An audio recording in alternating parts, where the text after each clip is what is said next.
This is the Lone Crater YouTube. We hope this video helps. You start by ensuring network access and that you're signed into your Google account because Play Services needs connectivity to authenticate and update. Once done, make sure date and time are correct. Mismatched time often breaks secure connections. Next, go to Settings, right arrow Apps, find Google Play Services and Google Play Store, and enable them if disabled. Make sure system updates are installed. Those patches often resolve post-reset incompatibilities. This gets the basics aligned, so the deeper fixes will take effect. Now you perform the hands-on repairs. Go to each app's info page and clear cache first, then clear storage or data.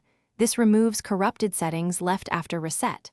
After that, check the Play Store and update Google Play Services to the latest compatible version. If Play Store won't open, update Play Services from Settings, right arrow App Details.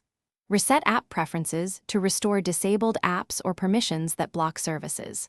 Finally, reboot the device so all app processes restart with the new settings and updates applied. To finish, reboot once more, open the Play Store and sign in, then launch an app that depends on Play Services to confirm functionality.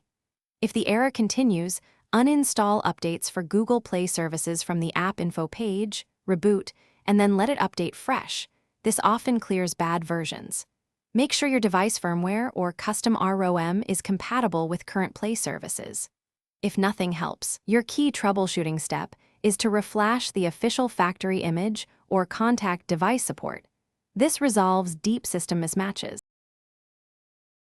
Thanks for watching. Consider subscribing if we helped you.